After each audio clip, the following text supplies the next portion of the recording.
Pô lấm có cơ chế priênประมาณสั้นดอสตอดจำเนียงมันเนี่ยก็ปันแต่ก้อนมันแมนเจปุเปลี่ยนได้ทัวร์ดำน้ำโจตึกนองเปรย์เจริญประมาณจุกเปรย์ฉลุหรือก็ระเมียงนุตีอาชีพเราบอกก้อนคือประมาณสัตว์ต้นสายสัตว์อโลกนึ่งปปุสัตว์มอนเปรย์เนื้อกระบายกระบายพุ่มหนึ่งไอสอบมือดองก็ใต้แต่การเปิดใบนัดเราบอกก้อนทัวร์ดำน้ำโจตึกนองเปรย์จำนายเปิดพอดตะประนี้บองปอนประให้เจบันสกอลหายโปรการสมัยนู้มันตอนเมียนเปิลเปะกบ้าต้มเนื้อโดยจะสอบทั้งไงหนุตีเนี่ยผมเก็บปลากำเพลิงชไนสำหรับประมาณสั้นเมื่อจางเตียนการทัวร์ดำน้ำโจดึกของเปรย์บอกก้อนกะกอบคลังนะกอดเติมมือเชิงนะกอบานซัดมอนเปรย์จานได้จำนายไอการทัวร์ดำน้ำโจดึกประมาณซัดในขนมเปรย์นี้มันแมนเมียนตายปลมแต่ไม่ได้ไอหนุตีคือเมียนแบบเซ็งเตียนปูเกบานตะดอกมอนเปรย์ตะดอกสัตว์ต้นสายโดยเฉพาะลมได้โดยเฉพาะเชิงบานดังสลับหายในขนมดอกบอลนะก็โดยดอกบอลนาได้มาสันเฉพาะก้อนรอกมุกระบอกไว้สองประกอบนู้เนี่ยผมประกอบเจ็บอ้าชูชอรอกตามขณีปัจเจมันคานมันคอไอปีเนี่ยผมในขนมสระผมระบอกปืนล้มหนุตีไปได้เคยหลบปูนี้ประมาณสัตว์บานจานโปเกกับบานเถื่อตามปืนล้มได้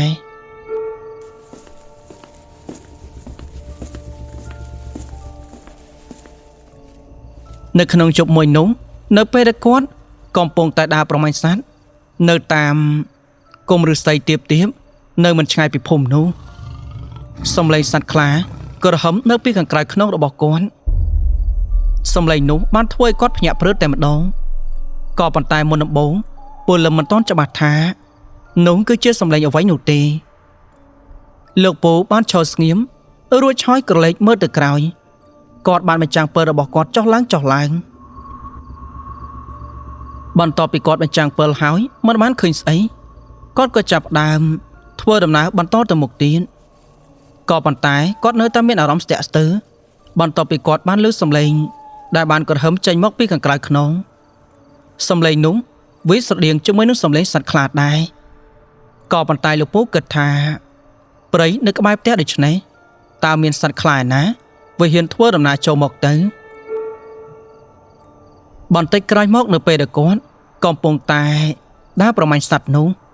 ก็สลับตายสำเร็จสัตว์คล้าก็บ้านเรื่องมาดองตีนตายเรื่องมาดองนี้โดยเฉลี่ยจะบ้าเลือกปูบ้านชบตรึงรวยช้อยกับบ้านจกเปิลบอกกอดนู้มันจางช่วยสดามขณะไปดูพองได้สลับแต่กอดบ้านคืนสัตว์คล้าเราทุ่มมือกับมาก็จับดามเจนปีกำปดเปรย์ได้สำได้ตลอดก้อนเลือกปูบ้านเคยสัตว์คลาในกระหอมจันทร์เอากอดดังจะบานาท้าคลานี้มันเหมือนจะคลาไปทอมดานุตีเวประกอบจีสัตว์คลาจราบหรือก็คลาอากมหรือก็เนี่ยใจระเบียนเอาไว้มุ้ยปลายระเบียนคลาจะเจียสัตว์คลาปัจเจมันคานมาจางตีดในกบายพรมดิชไหนมันซ้อมไอเมียนปปุคลาไปเห็นทั่วดำนาโจมกนุตีโปรดถามเมียนเปลี่ยนประมาณสัตว์ดามันจางเปิลช่วยในกบายพรมนี้ได้เปนูลูกปูจับดามดาถอยกลายบันติมาดองสอบเปนูกอดกับบ้านในใจแต่การสัตว์คลาหนุท้าอันดังหายถ้าไอ้นี่มันจะสัตว์คลาไปทอมดาหนุตีแต่ไอ้ก็เช่นเดนาเตอร์หาดไว้บานจีไอ้ปลายรูปเรียงคล้ายแต่เจสัตว์คลาจองมาทั่วบาปจึงสัตว์คลาบ้านไส้กระหมันเต็งรวยช้อยกับปลายรูปเรียงคล้ายแต่เชื่อบรอมันเนี่ยบรอโนคือจะกรูดน้ำได้มีแต่สบายในจุดวัดดังไอ้เพลียมโนลูกปูล้มพญาพรตแต่มาดองกอดลอนมอดในใจถามมันลูกครูมกคือจะคลาสมัลฮัดเอาไว้ก็ลูกครูเรียนดอกเบี้ยต่างออกนี้เป็นลูกครูมกบ้านในใจมันจะใบสูตรฮัดเอาไว้หนูตีในขนมปีนี้ไอ้คล้ายแต่เชื่อจำในระบบเชิงหายโดยชนหายเชื่อบางหายมกไอ้เคยจะบ้าบันติดเตอน่าหายอารมณ์ยืงสมตัวพองโดยสาแต่ยืงเคลื่อนคลางเป็นมาจางเตี้ยบาสันจะยืงมันปลายรูปเรียงคล้ายแต่เชื่อสัตว์คล้าดารกจำในหนูตีกรูระบบเชิงประกอบจะทัวร์ตกบอกมันนั้นมอการเชิงปัจเจมันขาน ស្របពេលនោះពលឹមបាននិយាយថាលោកគ្រូខ្ញុំជាមួយនឹងលោកគ្រូមិនដាច់ឆ្លុះប្រកែកតោះតេងឬក៏មានវិវាទអីជាមួយនឹងគ្នានោះទេ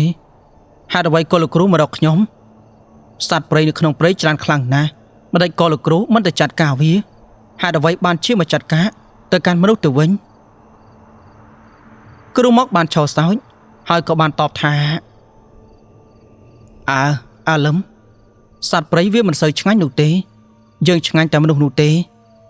យយើងសុំទោសផងនៅក្នុងពេលនេះយើងឃ្លានខ្លាំងណាស់ក្រោយពីនិយាយរួចលោកគ្រូមកក៏បានប្រែរូបរាងខ្លាចទៅជាសត្វខ្លាដ៏ធំមួយក្បាលភ្នែករបស់គេនោះគឺមានពណ៌ក្រហមឆ្អិនឆ្អៅតែម្ដងសត្វខ្លាក៏ចាប់ដើមដើរបន្តិចសំដៅទៅរកលោកពូលឹមពេលនោះលោកពូបានស្រែកមួយទំហឹងរួចហើយក៏បានទាញកំភ្លើងរបស់គាត់បាញ់សំដៅទៅរកសត្វខ្លានោះទៅស្នូកំភ្លើងផ្ទុះមួយគ្រាប់ហើយមួយគ្រាប់ទៀតក៏ប៉ុន្តែសត្វខ្លាមិនពឺជាមួយនឹងគ្រាប់កំភ្លើងរបស់គាត់នោះទេស្របពេលនោះសត្វខ្លាក៏បានហក់ទៅសង្គ្រោះក្រញុកក្រញ៉ៃប្រើទាំងចង្កូមនិងក្រញាំចាត់ការទៅកាន់លោកពូលឹមសម្រេចរបស់ពូលឹមបានលេចលឺទៅដល់បរិសុទ្ធពីអ្នកទៀតដែលកំពុងតែដើរប្រមាញ់សត្វនៅមិនឆ្ងាយពីទីកន្លែងនេះនោះគឺជាពុធានិងកូនប្រុសរបស់គាត់ម្នាក់ទៀតឈ្មោះថានិធមពុធាគាត់គឺជាបងប្អូនមកកើតជាមួយនឹងពូលឹមនឹងឯងស្របពេលដែលគាត់បានឮសម្រែងរបស់ពូលឹមបានស្រែកខ្លាំងលោកពូងាកទៅរកកូនប្រុសក្រោយមកគាត់ក៏បានសួរថានេះអាធំកូនឯងបានឮសម្រែងរបស់លោកពូឯងស្រែកដែរឬទេអំបញ្ញមិញពុកឮច្បាស់ខ្លាំងណាស់ថែមទាំងបានឮស្នូកំភ្លើងពីរគ្រាប់ទៀតផងនេធំបានងក់ក្បាលរួចក៏តបវិញថាមែនហើយពុកខ្ញុំបានឮច្បាស់ខ្លាំងណាស់នោះឮចេញមកពីទីត្រង់នោះតោះពួកយើងទៅមើលទៅពលឹមប្រហែលជាបានឃើញអ្វីមិនស្រួលពិតជាមិនខានពេលអ្នកឪពុកកូនក៏ចាប់ដើមរត់សម្ដៅទៅកាន់ទីកន្លែងនោះក៏ប៉ុន្តែនៅពេលដែលគាត់ទៅស្រាប់តែគាត់មានការផ្ចាប់អាយ៉ាងខ្លាំងអ្នកទាំងពីរបានឃើញសត្វខ្លាភ្នែកក្រហមឆ្អិនឆ្អៅកំពុងតែហើយសាកសពរបស់ពលឹមធ្វើជាចំណៃបាត់ទៅហើយភ្លាមនោះអ្នកទាំងពីរក៏ចាប់ដើមទាញកំភ្លើងបាញ់សម្ដៅទៅរកសត្វខ្លានោះជាច្រើនគ្រាន់សត្វខ្លាបន្ទាប់ពីឃើញមនុស្សដែលមានកំភ្លើងនៅក្នុងដៃកំពុងតែបាញ់រះសម្ដៅទៅរកវានោះវាក៏ចាប់ដើមពំសាកសពរបស់ពលឹមកិច្ចចេញពីទីកន្លែងនេះសម្ដៅចូលទៅក្នុងព្រៃទៅពូធានិងនីធំបានស្រែកទ្រហោជុំរួចហើយបានរត់តាមក្រោយដេញតាមប្រហារសត្វខ្លានោះក៏ប៉ុន្តែមើលទៅពួកគាត់ស្មានខុសហើយសត្វខ្លាធំមួយក្បាលនោះមិនមែនជាសត្វខ្លាព្រៃកំពៃកំពកដែលក្រកកំភ្លើងរបស់គាត់អាចធ្វើអ្វីទៅកាន់វាបាននោះទេអ្នកទាំងពីរតាមសត្វខ្លានោះពីខាងក្រោយរហូតដល់សត្វខ្លានោះបានពំសាកសពពលឹមចូលទៅក្នុងព្រៃជ្រៅបានរហូតដល់ពួកគាត់មើលលែងឃើញដោយសារតែពួកគាត់ចេញឆ្ងាយពីភូមិទៅហើយម្យ៉ាងទៀតមានរឿងសត្វខ្លាធ្វើបាបទៅកាន់មនុស្សផងនោះពូធាបានស្រែកហៅកូនប្រុសឲ្យត្រឡប់ថយក្រោយវិញណែធំកូនត្រឡប់ថយទៅក្រោយវិញទៅជួបជាមួយអ្នកភូមិដើម្បីពិភាក្សារឿងនេះមើលទៅសត្វខ្លានេះមិនមែនជាសត្វខ្លាព្រៃធម្មតានោះទេខ្លាព្រៃណាមានមេធំប៉ុណ្ណេះទៅម្យ៉ាងទៀតភ្នែករបស់វាក្រហមឆ្អិនឆ្អៅប្រកបណាស់បើមិនមែនជាអ្នកជាអាគមប្រែរូបរាងនោះទេក៏ជាពពួកសត្វច្រាបនៅក្នុងដែនព្រៃដែរ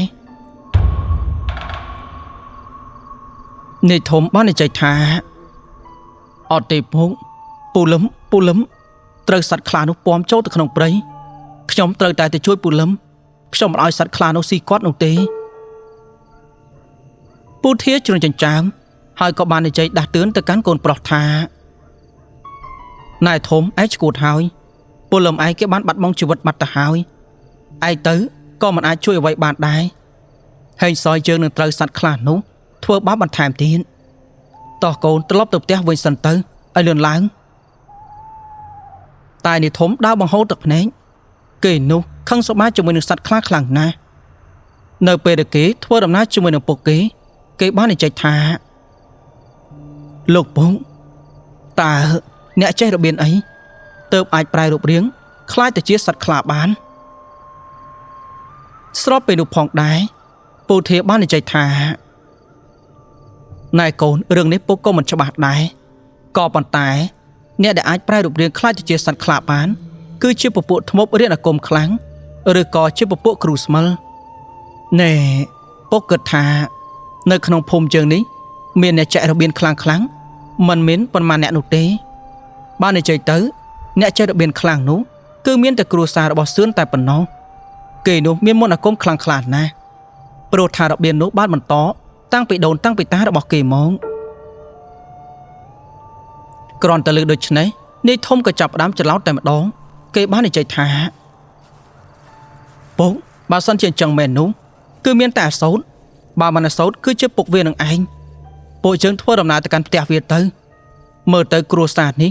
ពិតជាគ្រួសារថ្មពិតជាមិនខានពួកវានេះល្បីចេះរបៀនខ្លាំងតាំងពីយូរណាស់មកហើយ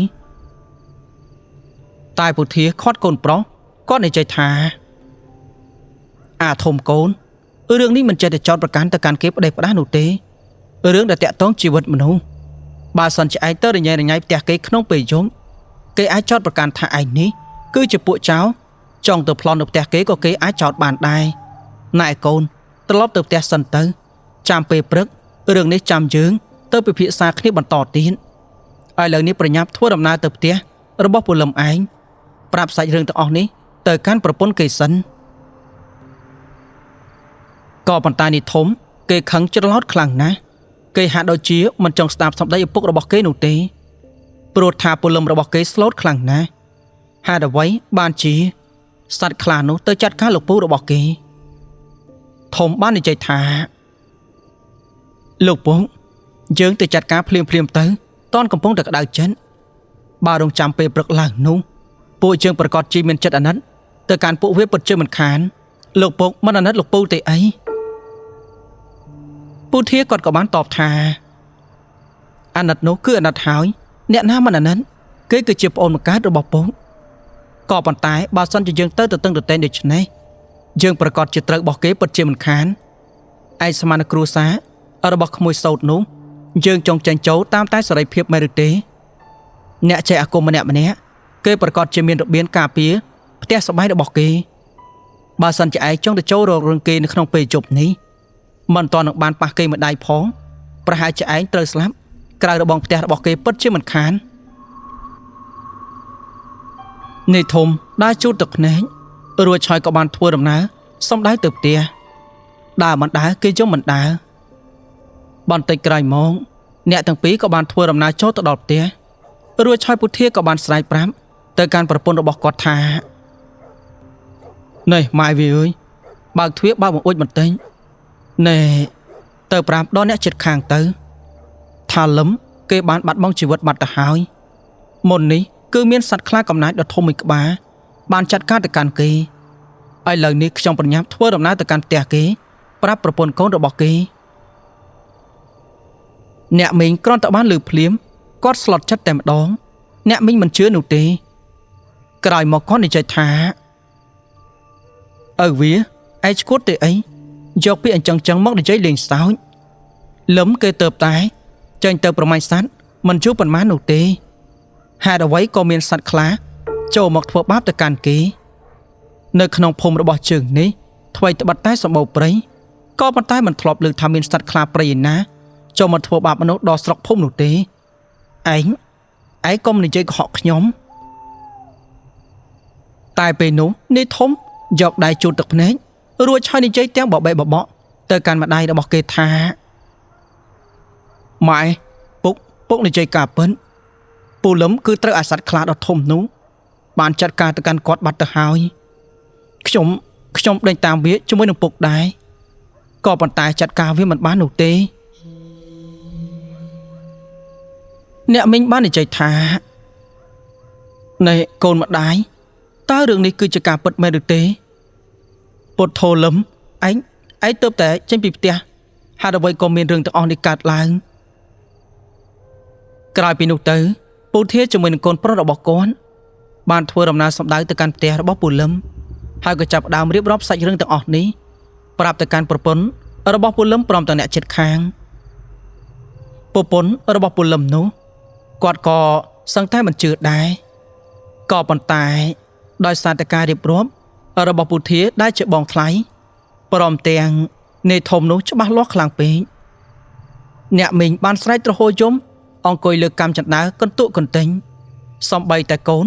របស់ពលឹមនោះក៏បានស្រែកទ្រហោយំសឹងតែនឹងកៀងដែរការបាត់បង់សមាជិកនៅក្នុងគ្រួសារម្នាក់គ្មាននរណាក៏ចង់កើតហេតុរឿងទាំងអស់នេះឡើងនោះទេក៏ប៉ុន្តែវាជាមិនរួចធម្មតាអាយុជីវិតរបស់មនុស្សយើងមិនទៀងនោះទេកើតចាស់ឈឺស្លាប់វាជារឿងធម្មតាគ្រាន់តែជារឿងយូរហើយនឹងឆាប់តែប៉ុណ្ណោះនៅពេលនោះអ្នកមីងដែលជាប្រពន្ធរបស់ពលឹមក៏បានសួរទៅកាន់បងប្រុសថាណែបងហើយចុះពេលនេះសាកសពប្តីរបស់ខ្ញុំនៅឯណាទៅបងចុកមកទុកនៅឯផ្ទះមែនឬទេឮត្រង់នេះពុធាចាប់ផ្ដើមក្តុកដូចចិនគាត់ក៏បានតបថាអត់ទេយើងយកសាកសពរបស់លឹមមកផ្ទះមិនបាននោះទេ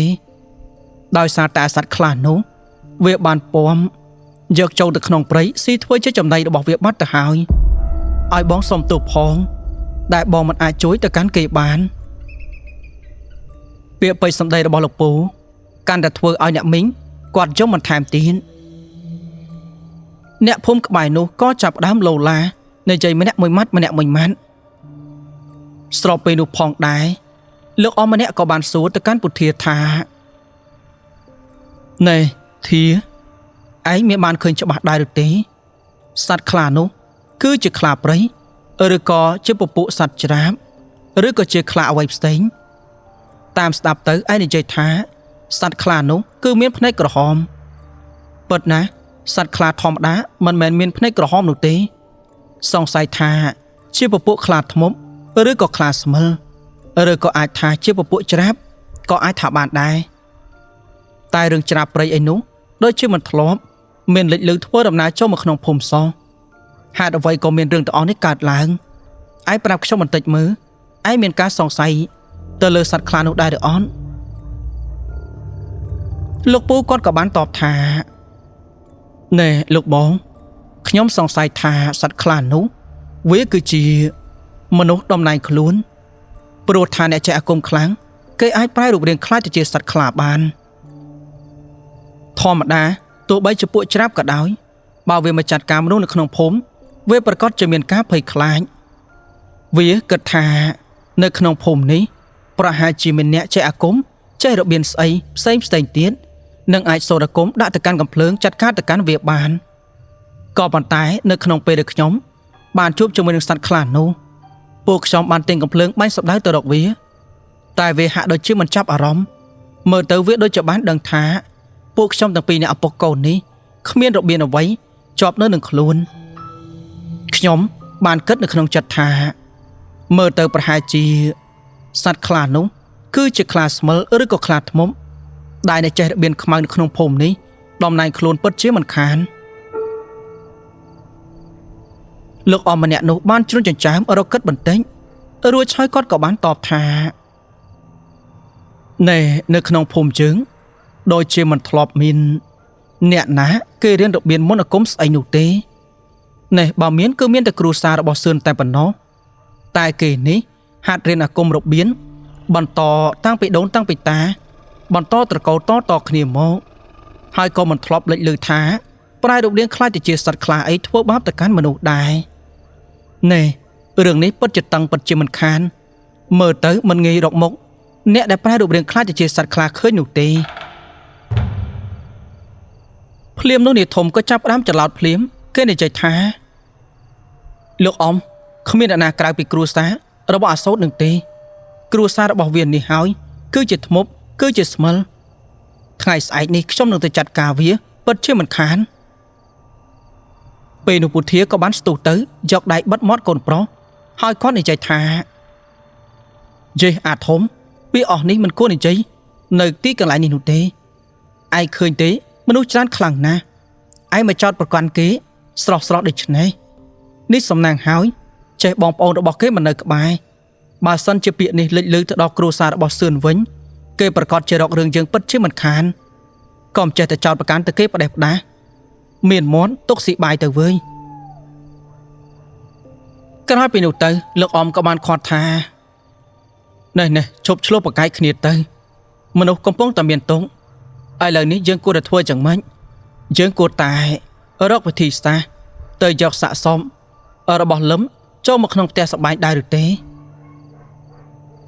តែពុធាបានតបថាមើលទៅមិនសេះសល់នោះទេហើយទៅក្នុងពេលនេះប្រកាសជាមានគ្រោះថ្នាក់ពិតជាមិនខានខ្ញុំគិតថាពេលថ្ងៃចាំធ្វើដំណើរចូលទៅក្នុងព្រៃទៅស្វែងរកសាកសពក្រែងលោនៅសេះសល់ខ្លះយកមកធ្វើបន់ធ្វើទាននៅក្នុងពេលនោះពួកគាត់ប្រោកប្រាជ្ញគ្នាអស់មួយសន្ទុះធំតម្រាំតែអ្នកភូមិវិលត្រឡប់ទៅកាន់ផ្ទះស្បែងរៀងៗខ្លួនវិញក៏ប៉ុន្តែពុធាគាត់នៅក្នុងផ្ទះរបស់ប្អូនថ្លៃរបស់គាត់នៅជំនុំគ្នាពីនេះពីនោះជួយរំលែកទុក្ខទៅកាន់គ្រួសារដែលបានបាត់បង់សមាជិកមិនមែនតែពុធានោះទេក៏មានអ្នកភូមិផ្សេងទៀតដែរអ្នកភូមិកាលពីសម័យដើមបើសិនជាផ្ទះណាមានធរៈនោះពួកគេតែងតែនាំគ្នាជួយអង្គុយប្រោកប្រាជ្ញនៅកំដរទៅកាន់ផ្ទះនោះមិនឲ្យស្ងាត់នោះទេលុះវេលាព្រឹកឡើងអ្នកកំឡោះសូនកំពុងតែអង្គុយនៅលើគ្រែខាងមុខផ្ទះនៅក្នុងពេលនោះផងដែរក៏មានស្រីក្រមុំម្នាក់ដែលមានឈ្មោះថាបុប្ផាដែលត្រូវជាគូសង្សាររបស់គេបុប្ផាបានកាន់កញ្ច្រែងដើរសំដៅទៅរកផ្ទះអ្នកកំឡោះស្របពេលនោះនាងក៏បាននិយាយថាបងសូនតើស្លឹកបាសព្រមទាំងចន្លង់មាននៅសេសសល់ដែរឬទេខ្ញុំសំបីខ្លះយកទៅស្លប្រហើអ្នកកំឡោះបានញញឹមឆ្លើយតបយ៉ាងសុភាពរៀបសារថាអូបុប្ផាអូនទៅខ្វះអីនោះនៅក្បែររបងនៅក្បែររោងចម្បាំងនោះក៏មានស្លឹកបាសឡើងខៀវស្រងាត់ដែរតោះឥឡូវនេះបងទៅជួយបេះអ្នកទាំងពីរប្រោកប្រាជ្ញគ្នាម្ដាលបេះស្លឹកបាសដាក់ចូលទៅក្នុងកញ្ច្រែងម្ដាលអ្នកទាំងពីរអ្នកនេះស្រឡាញ់គ្នាអស់រយៈពេលជាង1ឆ្នាំទៅហើយចាស់ទុំគេក៏បានដឹងឮដែរបន្ទាប់ពីនោះទៅអ្នកទាំងពីរក្រោយពីបេះស្លឹកបាសបានពួកគេក៏បានទៅអង្គុយលើគ្រែប្រោកប្រាជ្ញគ្នាពីនេះពីនោះខណៈពេលនោះអ្នកកំឡោះរបស់ជើងក៏បាននិយាយទៅកាន់បុប្ផាថានេះអូនមើលទៅបាំងប្រហែលជាង1ឆ្នាំទៀតបងប្រកាសជាឲ្យពុកម៉ែចូលស្ដីដល់នឹងអូនពិតជាមិនខានណែតើអូនបងក៏ប្រមាណដែរនាងក្រមុំក៏បានតបថាអត់ទេបងរឿងនេះខ្ញុំមិនហ៊ានហាស្ដីនោះទេបើសិនជាបងចង់ដឹងបងទៅសួរដល់ចាស់ទុំទៅមានតែចាស់នោះទេទើបគាត់អាចអាកាត់រឿងនេះបានថ្មីត្បិតតែពួកយើងស្រឡាញ់គ្នាមែនក៏ប៉ុន្តែมันអាចរំលងមេបាបាននោះឡើយអ្នកកំឡោះសោតសប្បាយចិត្តណាស់ហើយគេក៏បាននិយាយថាបុប្ផាអូនណែតិចមាត់ថាស្រឡាញ់បង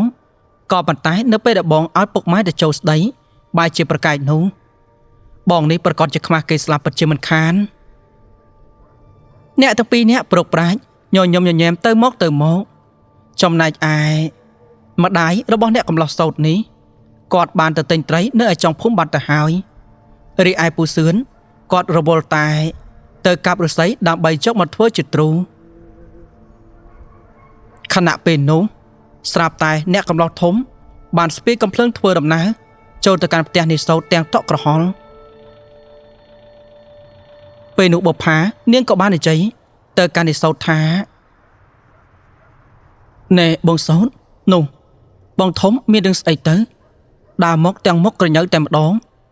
មើលទៅប្រហែលជាមានរឿងធំពិតជាមិនខាននេះសោតបានញញឹមរួចហើយគេក៏និយាយថាអូមានរឿងធំស្អីទៅអូនបងជាមួយនឹងអាធំនោះមិនដើរប៉ះដង្កេចពាក្យពេចន៍សម្ដីស្អីជាមួយនឹងគ្នាផងហ្នឹងមកយ៉ាងទៀតមនុស្សរាប់ខែបានជួបមុខគ្នាម្ដងហើយទៅមានរឿងធំស្អីតែក្នុងពេលនោះនេះធំបានដើរចូលទៅរួចហើយក៏បានចង្អុលមុខនេះសូនគេបាននិយាយទាំងត្រមាត់ត្រមយថាអាសូនអាពុជខ្មោចព្រាយអាពុជធ្មប់ឯងនេះឯងបានប្រែរូបរាងคล้ายទៅជាសត្វខ្លាទៅសម្រាប់លោកពូអញកាលពីជប់មិញនេះសូនជួនចិញ្ចាំង រួចហើយគេក៏បានសម្លឹងទៅកាន់នាយធំគេបាននិយាយថាអាធំឯងកំរោចចូលមែនឬទេយើងនៅផ្ទះសុកឯងបើជាមកចោតប្រកាន់យើងដូចនេះឯងឈួតមែនឬទេយើងបានទៅប្រែរូបរាងខ្លាចជាសត្វខ្លាស្អីហើយយើងចេះរបៀបនេះតាំងពីអង្កលឯងមុននឹងចោតប្រកាន់ទៅកាន់មនុស្សគួរតែសង្កេតឲ្យច្បាស់សិនតែពេលនោះនាយធំបាននិយាយថាអើយឯងមិនចាំបាច់មកនិយាយល្អនោះទេចៅវាទៅលួចរបស់គេវាដើរប្រាប់ថាខ្លួនវាជាចៅដែរឬអត់វានៅតែប្រកែកនឹងនៅក្នុងភូមិនេះគឺមានតែឯងនោះទេជាមួយនឹងឪពុករបស់ឯងចេះរបៀនធ្មប់អាបខ្មោចព្រាយស្អីនោះថ្ងៃនេះអញនឹងចាត់ការឯងសងសឹកឲ្យលោកពូរបស់អញពេលនោះឧផាក៏បានចូលទៅខាត់នាងក្រមុំក៏បានសួរចង់ដឹងសាច់រឿងឲ្យច្បាស់លាស់បោផាក៏បានសួរថាណែបងធំតើមានរឿងស្អីទៅបានជាបងមកចោតប្រកាន់ទៅកាន់បងសោតដូច្នេះបងសោតបានធ្វើអ្វីទៅកាន់ពលឹមទៅហើយពលឹមគាត់មានរឿងអីនាយធំបាននិយាយថាបោផាបងកោតតែអូនស្រឡាញ់ទៅកាន់អាសោតទៅកើតគ្រួសាររបស់វានេះគឺជាគ្រួសារអាបធ្មប់យប់មិញនេះវាបានប្រែរូបរាងខ្លាចទៅជាសត្វខ្លាដ៏ធំមួយក្បាលទៅស៊ីលោកពូរបស់បងពេលដែលគាត់កំពុងតែដើរប្រមាញ់សត្វឥឡូវនេះពលឹមបាត់បង់ជីវិតបាត់ទៅហើយឪពុករបស់បងកំពុងតែធ្វើដំណើរចូលទៅក្នុងព្រៃជាមួយនឹងអ្នកភូមិផ្សេងទៀតដើម្បីស្វែងរកសាកសពរបស់គាត់ក្រែងលោមានសេះសល់ខ្លះឃើញទេមានអាសោតនេះធំដោយសារតែវាស៊ីសាច់នឹងឯង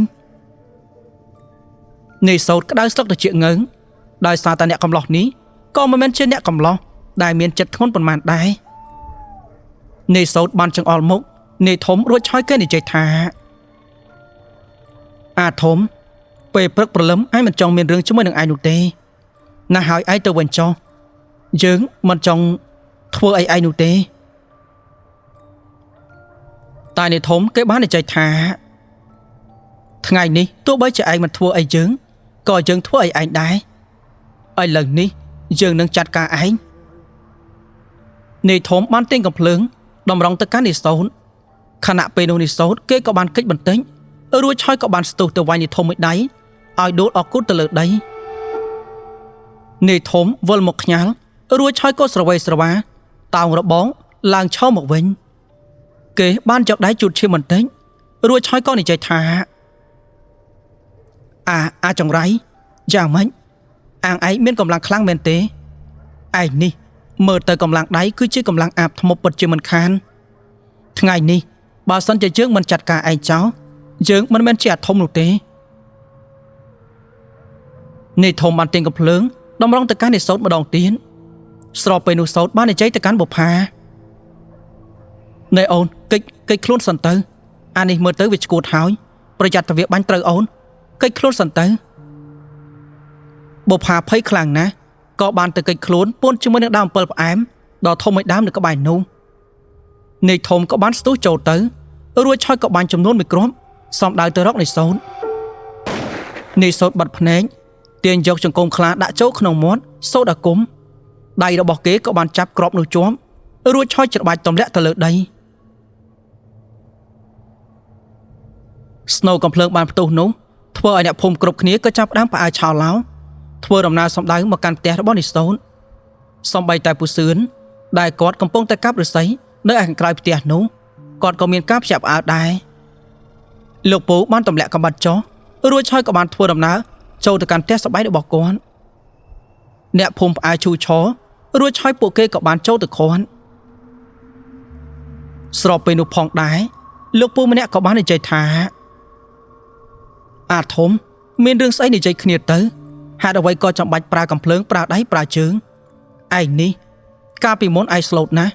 ហេតុអ្វីពេលនេះមានចរិតកាយសាហាវដល់ថ្នាក់នេះនាយធំបានញញឹមបន្តិចរួចហើយគេក៏បាននិយាយថាអ្នកទាំងអស់គ្នាមិនបានដឹងទេថាអាសោតជាមួយនឹងពុករបស់វាគឺជាពួកគ្រូអាគមប្រែរូបរាងខ្លាចជាសត្វខ្លាការប្រជុំមិញនេះវាបានទៅស៊ីលោកពូរបស់ខ្ញុំមនុស្សពីរនាក់នេះមិនដឹងថាមួយណានោះទេពូសឿនមានការងឿងឆ្ងល់ខ្លាំងណាស់ គាត់ក៏បាននិយាយថាណែក្មួយ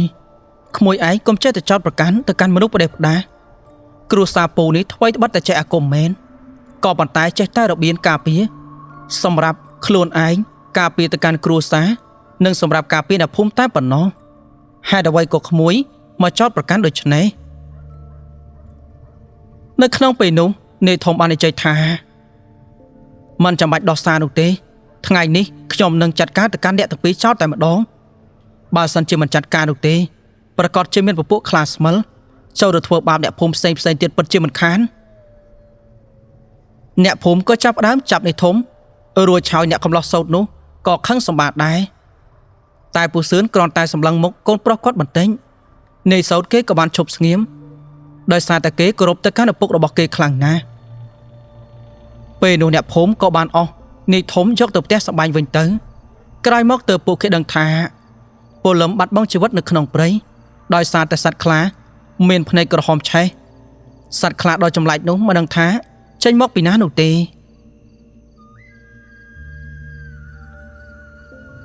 មិនជួបប្រមាណអ្នកដែលធ្វើដំណើរចូលទៅក្នុងព្រៃក៏បានវិលត្រឡប់មកវិញរួចហើយក៏បានរកឃើញបំណែកសាកសពបន្តិចបន្តួចព្រមទាំងសម្លៀកបំពាក់ដែលសេះសល់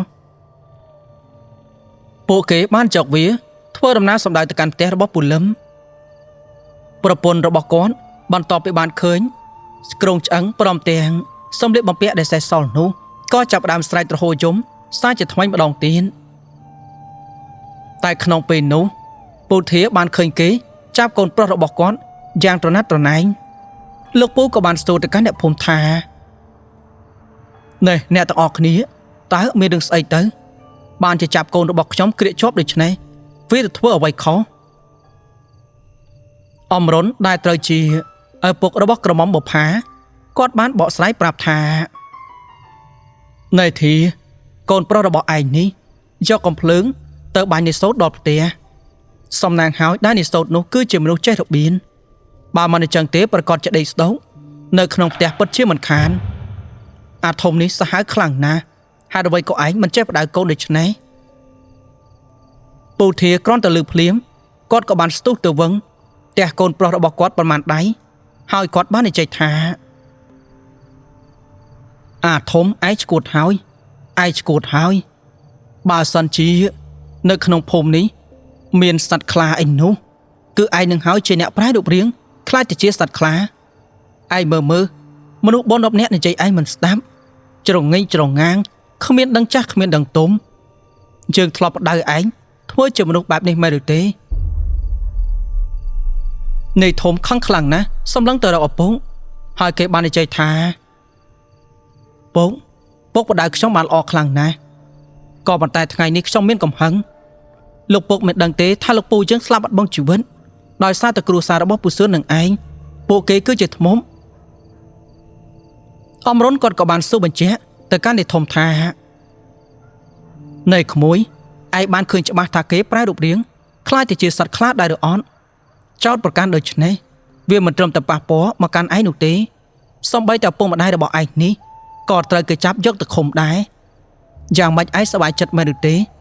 បើសិនជាបានឃើញឪពុកម្ដាយរបស់ឯងត្រូវជាប់គុកជាមួយនឹងឯងនោះធ្វើអ្វីក៏ដោយត្រូវចេះគិតមិនមែនចោតប្រកាន់គេត្រពីទៅពីនោះទេអារឿងមន្តអាគមនេះឯងគិតថាចេះតែគ្រួសាររបស់សឿនមែនឬទេហើយចោះអ្នកនៅក្បែរភូមិនេះជាច្រើនអ្នកធ្លាប់រៀនរបៀបនោះគេមិនអាចប្រែរូបរាងខ្លាចទៅជាសត្វខ្លាបានមែនឬទេបន្ទាប់ពីអំរុនដាក់ចំដូច្នោះនាយធំក៏រៀងស្ងាត់មាត់រួចហើយគេក៏ចាប់ដើមគិតពិចារណាក៏ប៉ុន្តែគេគិតនេះមិនមែនគិតផ្លូវល្អនោះទេនាយធំគេមិនចង់ឲ្យប៉ះពាល់ទៅការឪពុកម្ដាយរបស់គេគិតថានៅក្នុងថ្ងៃណាមួយគេប្រកាសជារកឱកាសចាត់ការទៅកាន់និសូតពិតជាមិនខាន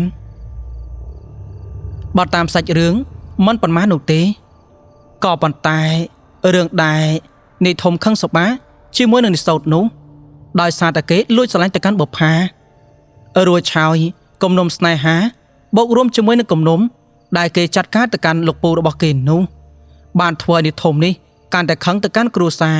របស់និសូតបើតាមធម្មតារឿងសត្វខ្លាចាត់ការទៅកាន់ពលឹមនេះតាមចរិតរបស់នាយធំគេមិនខឹងសុបា ទៅដល់គ្រួសាររបស់និស្សិតនោះទេគេប្រកាសជាមានការគិតពិចារណាក៏ប៉ុន្តែបន្ទាប់ពីគេបានដឹងថាមនុស្សដែលខ្លួនស្រឡាញ់នេះបែរទៅជាស្រឡាញ់គ្នារអុករអិនជាមួយនឹងនិស្សិតទើបធ្វើឲ្យនិធមនេះគេខឹងសបាកាន់តែខ្លាំងគិតទៅនិធមលួចស្រឡាញ់ទៅកាន់បុប្ផានេះមុននិស្សិតទៅទៀតក៏ប៉ុន្តែគេគឺជាមនុស្សប្រុសម្នាក់មិនសូវจะមានភាពក្លាហាននោះទេទើបតែឃើញបុប្ផាគេស្និទ្ធស្នាលជាមួយនឹងនិស្សិតហើយទើបអ្នកកំឡោះធំនេះចាប់ផ្ដើមមានភាពក្លាហានក៏ប៉ុន្តែបើសិនជាសារភាពនោះក៏មិនប្រកាសថាបុប្ផាស្រឡាញ់ទៅកាន់គេដែរព្រោះថាគេនេះធំតែខ្លួនក៏ប៉ុន្តែរូបរាងមិនសង្ហាដូចជានិស្សិតនោះទេនិស្សិតគឺបានមួយចំទាំងចរិតរឹកពីសំដីសំដៅចំណេះវិជ្ជាការព្រមទាំងគ្រួសារក៏ថ្លៃថ្នូរក្រោយពីនោះទៅពួកគេក៏បានជួបជុំគ្នារួចហើយក៏បានបូជាសាកសពរបស់ពលឹមដែលបានសេះសល់ទៅទោះបីជាសាកសពនេះនៅមិនគ្រប់គ្រាន់ក៏ដោយក៏ប៉ុន្តែយ៉ាងហោចណាស់ក៏ពួកគាត់ត្រូវធ្វើបន់ធ្វើទានដើម្បីទិកសលឲ្យទៅកាន់វិញ្ញាណក្ខន្ធរបស់ពលឹមផងដែរ